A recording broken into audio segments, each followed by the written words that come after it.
J'ai parcouru la Terre et à chaque fois, j'ai fait le même constat. L'homme qui a compris le sens qu'il faut donner à une graine a pu marcher longtemps l'esprit libre, car il pouvait regarder son avenir avec sérénité. En marchant, il a pu transmettre aux nouveaux venus la science, mais aussi la conscience de la graine, celle qui permet de protéger la terre et les hommes.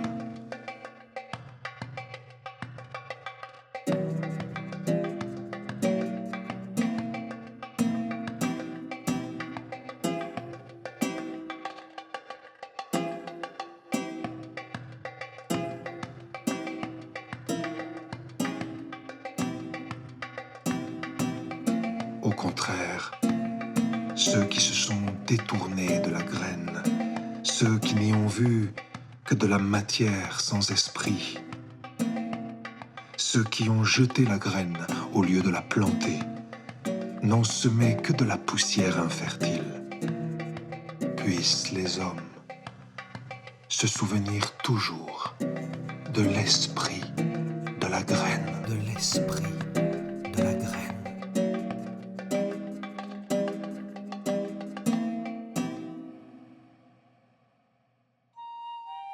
L'arganier n'est pas seulement un arbre, c'est aussi un mythe qui a nourri les hommes et ses troupeaux depuis la nuit des temps. C'est un écosystème dans lequel plusieurs civilisations se sont intégrées.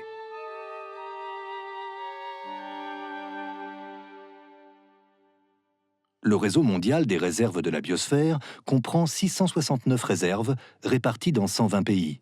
Elles s'étendent du continent américain en passant par l'Europe, l'Asie, l'Afrique, jusqu'en Australie. La réserve de biosphère de l'Arganeraie s'étend sur 25 687 km² dans la région de Souss Massa Drâa. Située sur la façade sud-ouest du Maroc, elle est sous l'influence de l'océan Atlantique.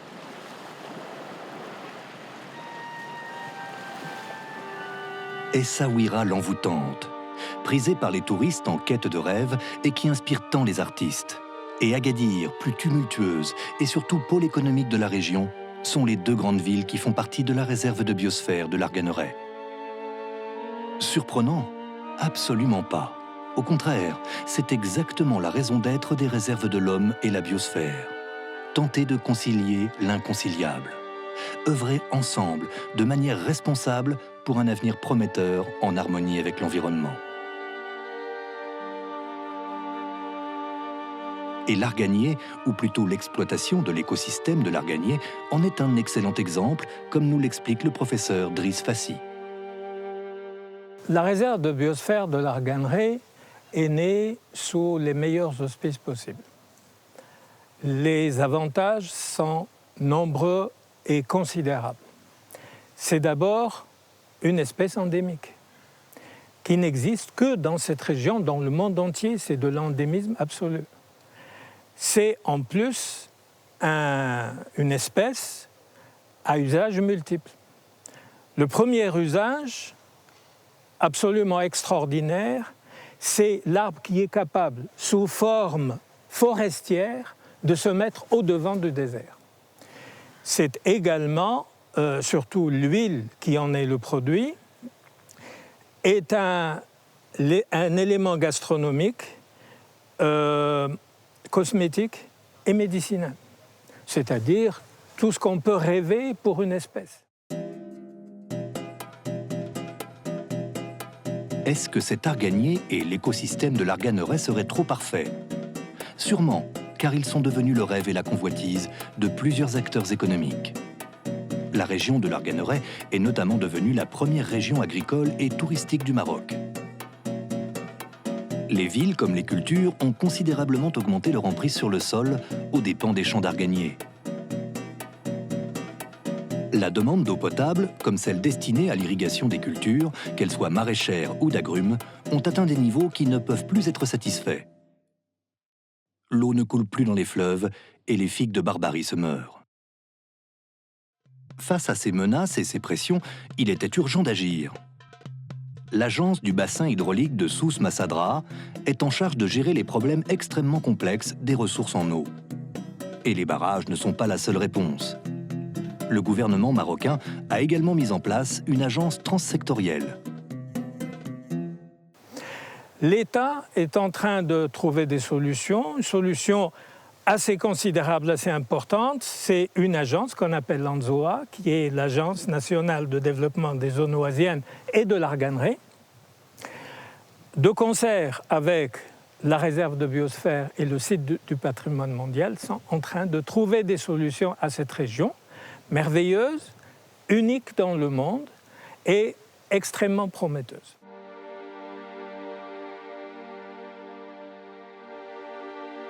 Grâce à son découpage de l'espace en un système de 3 zones, remplissant chacune des fonctions différentes mais complémentaires, la réserve de biosphère de l'Arganeraie permet aussi d'apporter des réponses concrètes aux pressions exercées. Les zones centrales ont une vocation strictement scientifique. Elles sont des zones protégées qui contribuent à la conservation des paysages, des écosystèmes, des espèces et de la variation génétique.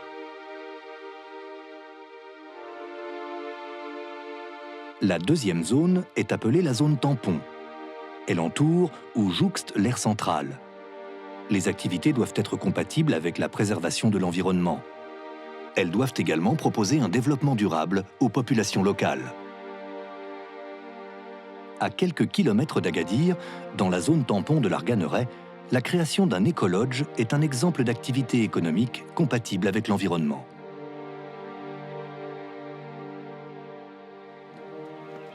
Hassan Aboutayeb, titulaire d'un doctorat en environnement, est spécialisé dans l'écotourisme. Bien sûr, il s'approvisionne auprès des agriculteurs de sa commune.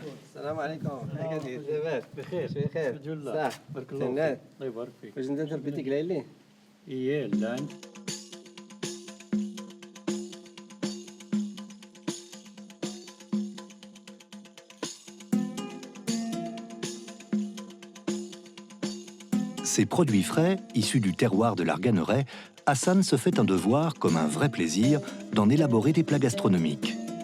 Ils seront servis aux clients de son écolodge pour leur plus grande satisfaction.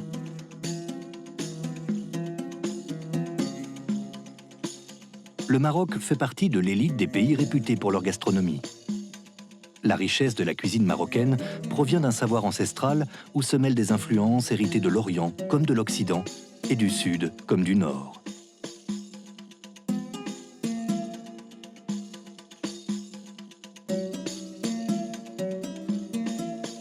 Le pain cuit au feu de bois n'est pas une attraction pour les touristes. C'est une volonté de préserver des coutumes et des goûts pour qu'ils ne disparaissent pas. D'ailleurs, ces dimensions socio-économiques et culturelles sont des valeurs fondamentales défendues avec ferveur par l'UNESCO et le Programme de l'Homme et la Biosphère. Elles sont la raison d'être des aires tampons.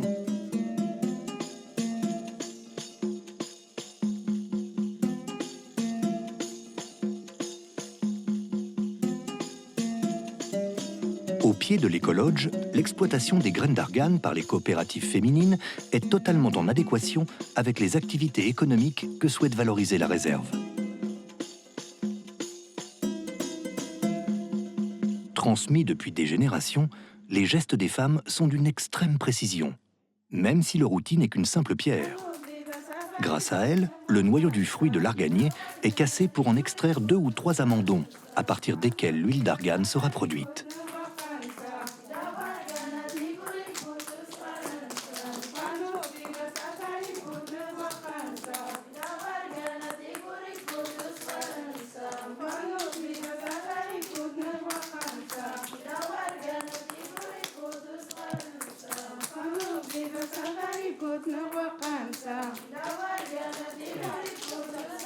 Hassan, notre docteur en environnement et hôtelier, passe chaque semaine à la coopérative. Il aime regarder la qualité des fruits avec leur pulpe séchée qui recouvre le noyau. Grâce à la pierre, elle est retirée avant de le casser.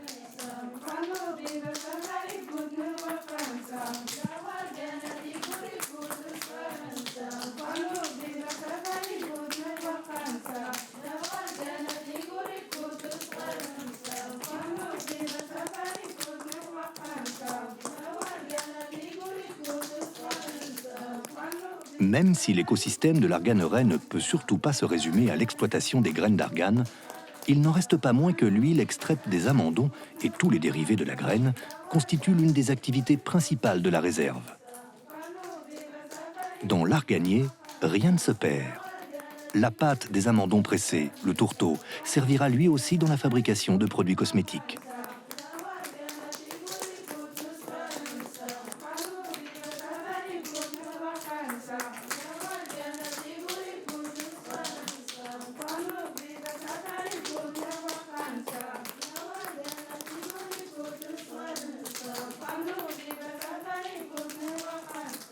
Aïcha Agouchi, responsable de la production, rejoint Hassan pour lui vendre des produits fabriqués à sa coopérative de Tiganimine. Huile pour la peau, crème pour le visage, savon, toute une gamme de produits cosmétiques est proposée pour le bien-être et la beauté du corps. Sur la table d'à côté, ce sont les produits servant à la gastronomie qu'Hassan hume avec bonheur. Il se sert d'amlou, cette pâte délicieuse à base d'huile, de miel et d'amandes, servie au petit déjeuner.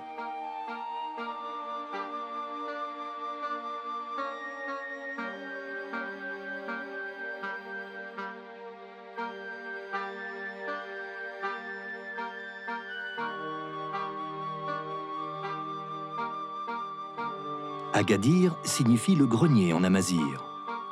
Cet espace fortifié avait pour fonction celle de nos banques actuelles. Les greniers servaient à préserver les richesses des villageois. On y déposait des effets personnels, mais surtout les graines et les récoltes. Construit en 1650, l'Agadir Inumar signifie le grenier ensoleillé. En usage jusqu'au début des années 80, il était le plus grand grenier de l'anti-Atlas occidental. Il compte exactement 295 entrepôts d'une taille d'environ 12 mètres cubes chacun. Les lois qui dictaient les us et coutumes étaient écrites. Certains entrepôts sont toujours cadenassés et les héritiers en conservent précieusement les clés. Mohamed Markou Ben Salah, 65 ans, est le gardien du grenier, comme son père et son grand-père l'ont été. Il a connu le grenier en activité et nous relate l'histoire de la louche du chat, dans sa langue, l'amazigh.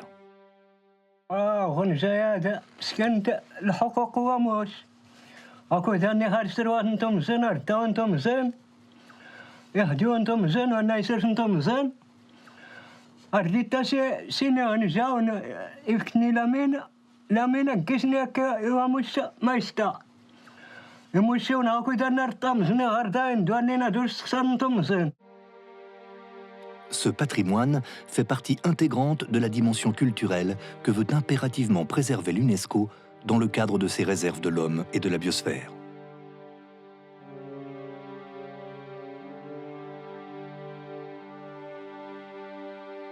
À l'Institut agronomique du complexe d'Agadir, l'État marocain s'attache à trouver des solutions pour atténuer les pressions exercées sur les arganiers.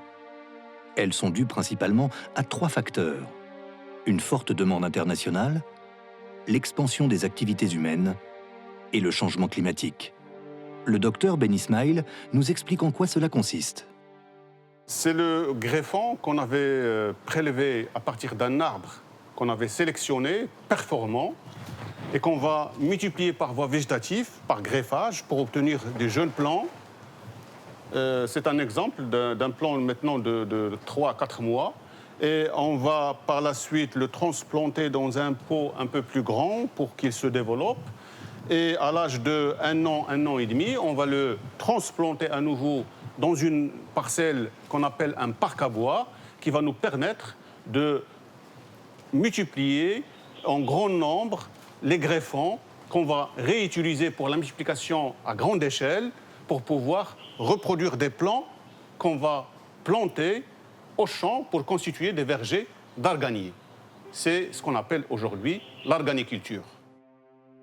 Ces vergers sont au stade expérimental, mais l'arganiculture permettra bientôt de planter des vergers d'arganier et ainsi cueillir les fruits comme nous le faisons avec des pommes. Les chameaux, comme les chèvres, profitent des feuilles et des branches des arganiers. Sans eux, pas de transhumance. Depuis toujours, l'Arganeraie assure cette fonction de pâturage aérien et permet ainsi le maintien d'une activité pastorale dans toute une région. Elle est aussi un indicateur du changement climatique. La vie pourra s'adapter à une augmentation légère des températures, mais un réchauffement plus important serait fatal à ces zones déjà très arides. La réserve de la biosphère peut donc devenir une sentinelle pour le climat. Comment s'articulent les biosphères et le changement climatique? Il faut rappeler qu'au Maroc, nous avons toujours été pionniers dans notre démarche volontariste pour le climat. À la veille de la COP22, nous sommes convaincus que le réseau des réserves de la biosphère pourrait être utilisé comme un observatoire du changement climatique et un véritable laboratoire de développement durable. Ce développement durable, nous le retrouvons dans le village de pêcheurs de Tafedna. Ce petit port fait partie de l'écosystème de l'Arganeraie. Il exploite les ressources de manière durable et profite des plus belles forêts d'arganiers qui sont là, entre Agadir et Essaouira. Elles sont soumises à l'influence de l'océan Atlantique, leur assurant ainsi un taux d'humidité élevé. Faut-il s'inquiéter pour ces pêcheurs? Leur développement est-il menacé par le climat? Est-ce que leur condition de vie sera détériorée par une hausse de la température? Il y a un juste équilibre à trouver entre le développement durable et les rejets de gaz dans l'atmosphère, comme le précise Hassan Belghenani. L'un des défis de la communauté internationale sera de bien articuler les ambitions de l'accord climat et les ambitions de l'agenda 2030 pour le développement durable. Et là, justement, les réserves de biosphère, telles que la biosphère de l'Arganier, sont un espace territorial idoine, approprié pour trouver des réponses et des solutions innovantes qui articulent bien ces deux ambitions, sachant que la biosphère de l'Arganier a une dimension, certes environnementale, écologique et de biodiversité, mais c'est également à des dimensions culturelles, sociales, et l'humanité, à mon sens, peut beaucoup apprendre du savoir qui a été développé dans ce type de biosphère. Agadir, grande cité balnéaire et de villégiature, est aussi un port de pêche hauturier. Les secteurs de l'industrie comme de l'agriculture ont un développement exponentiel. Agadir se situe dans la 3e zone de la réserve, celle de transition. Elle accueille des activités économiques et humaines que l'UNESCO souhaite durables d'un point de vue socio-culturel et écologique.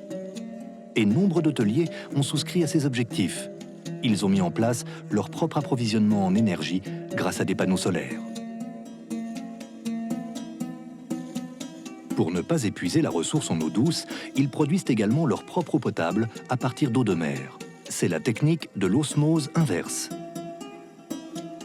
Ils ont même créé un jardin biologique pour cultiver des légumes qui se retrouvent dans l'assiette de leurs clients. Et ces derniers peuvent également visiter le potager.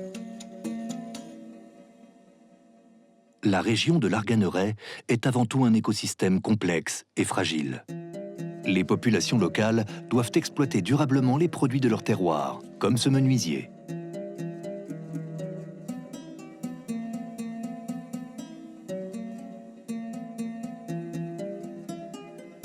Comme le préconise le programme de l'homme et la biosphère, les réserves doivent être le cadre qui accorde une place importante à l'édification de sociétés prospères en harmonie avec la biosphère. Les populations doivent obtenir le juste revenu de leurs produits. C'est uniquement à ce prix-là qu'elles préserveront leur environnement.